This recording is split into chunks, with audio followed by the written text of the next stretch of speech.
wanted to take a moment here to show you what I think is probably my most ridiculous deck. I've been playing this deck a couple times now to try and get a good recording. I call this my ridiculous deck. As you can see, I'm using Tamio, I think that's how you say her name. The reason being is the 3 colors gives me the ability to put in all the cards that I want.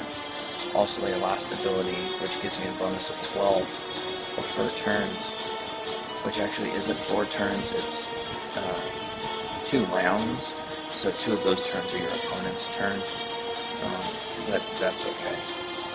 The deck itself looks a little bit like this. It's all built around Divine Visitation, which is a mythic, so I know not everybody will have it, but it allows you that whenever you cast any token, it becomes a Vigilant Angel token instead. And then to trigger that, I've got 2 things. I've got Omnath, which puts out one 5/5 elemental with landfall, which isn't that difficult to do. And then Part the Water Veil, which is ridiculous. You get 6 elemental islands, which turns into 6/4/4, so it's like 24/24 creature. You don't get the haste, unfortunately, because it changes to the angel, but that's okay. So Part the Water Veil gives you an additional 10 mana each time you trigger it. A couple of things to keep the deck going. Rashmi here allows you to fetch a card or draw a card each time you cast a card. So as the deck starts to roll and you start casting your trigger cards, which are these spell cards that are changing the mana on the board for me, each time one of these is cast, the mana changes, you gain mana, Rashmi is drawing another card, and it allows the deck to roll and roll and roll. On my last playtest video, I got up to a 92/92, but I've seen in the 400s, and I really hope to show you that. So the game's been a little laggy since the new event. The God Pharaoh started, and I had some problems a couple of times, so I'm hoping this one will go clean. I'd really like to show you a large creature in a well-triggered deck, but I'm afraid Murphy's Law will work against me again.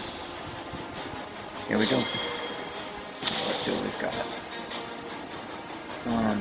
We're going to save these cards and let our hand fill up. I'll show you why here in a moment.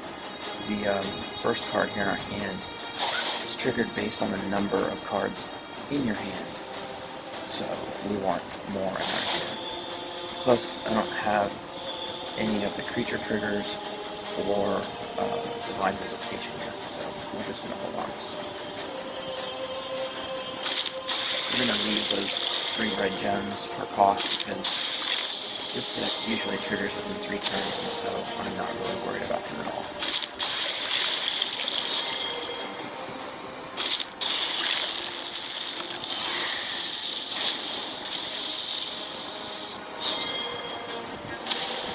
Okay, there's an Omnath.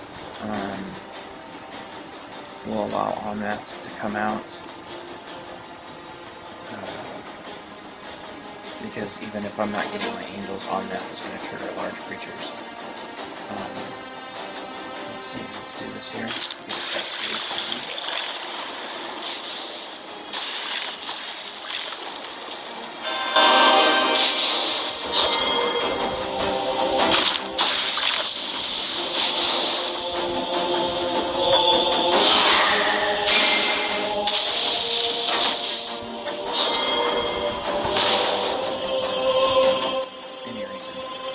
So, got a nice extra turn here.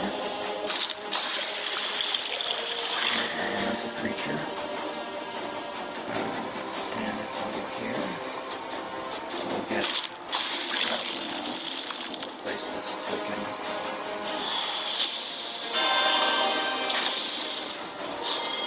Again, I'm not really worried about it. This ridiculous deck has only been beaten a couple of times, and it was typically blue decks that are using what is it, the Blue Sun Zenith or something like that, and wizard decks that just trigger over and over. They actually have more triggers than I have, which are always impressive. Okay, so with Rash Me Out, we're gonna cheat a little here, because each time I cast a card, no matter what the card is, she's gonna draw a card, and so this is just gonna trigger through. We still don't have Divine Intervention, but Omnath here is gonna start triggering like crazy. So let's see what we can do. Let's do this blue here. Keep the greens.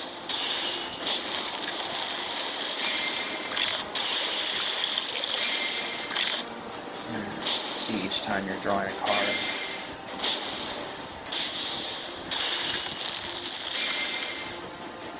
This deck is going to trigger in its secondary way, which is not what I expected, but we'll go with it.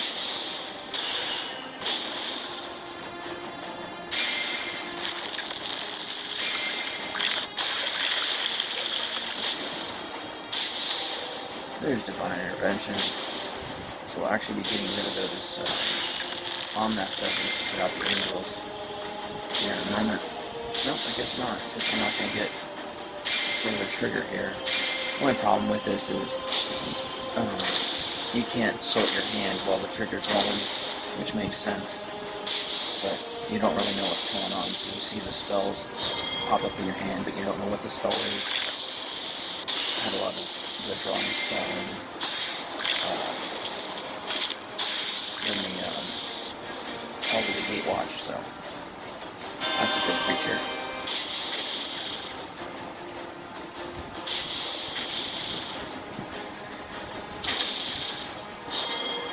Okay, let's see what we've got. Deploy the Gatewatch we don't want. We want this. And we want this. We want to build up our Divine Visitation. And we'll move Gatewatch down. Yeah, right here in the middle. That's interesting. And then we're going to cheat. We're going to use her third ability, draw 6 cards, increase your blue, blah blah blah. Obviously you're not going to draw any cards, but we're after that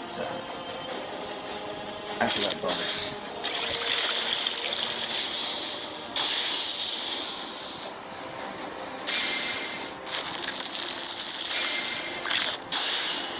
So even though it's a 40-40 creature, now it's a 45, we're going to wait for that Divine Oh, I put those out of order.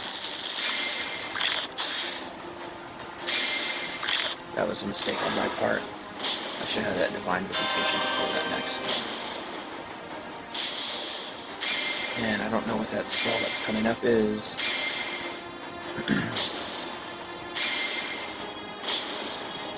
So we'll see. This, Hour of Promise, this might work.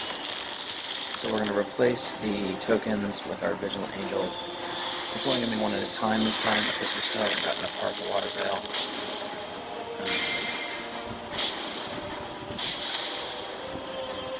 And this is going to go another turn, which is a little frustrating. Oh no, I'm sorry, at 1. But you can see how quickly the creatures grow,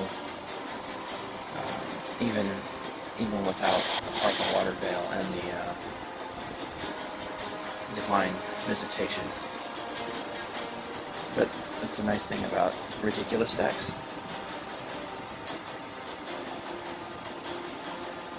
So that's that. I might build a secondary deck to show you some of the less expensive cards that you can still build You still need Divine... Is it Visitation or Intervention? I always forget the name of the card. Let's go back and look at it.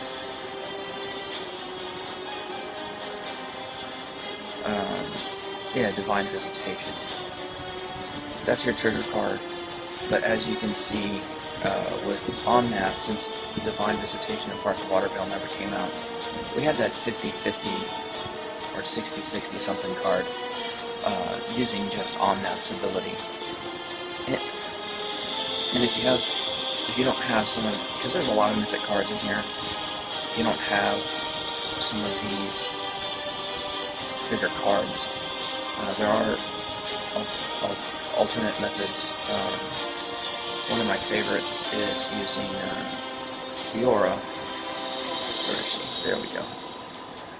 Kiora, she has the ability to draw your creatures using her second ability here. Fetch creatures from your library, gain 16 mana, and then just the ability to gain mana with her first ability. And you can build less expensive and more accessible decks. I know Mrs. Renewal is a mythic, but I see a lot of people that have it. But let's show you a couple of choices here. Let's go back to... so you still have Hour of Promise.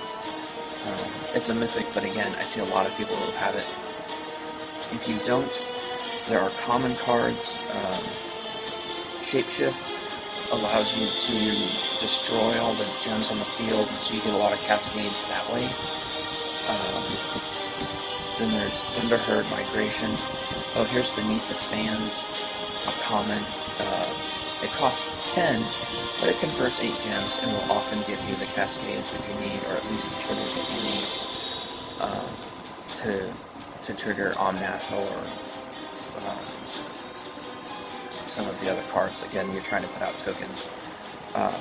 Thunderherd Migration.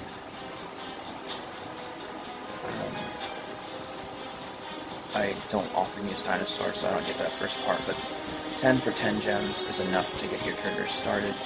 And then there's always support cards to get things, to continue things. I honestly don't remember the cost or the name of this card I'm looking for. I think it's 8. Path of Discovery. There it is. So each time a creature comes in, and that includes your token creatures, it's going to explore, convert gems to green, and that's an excellent trigger card. So that you can, again, you're just wanting to get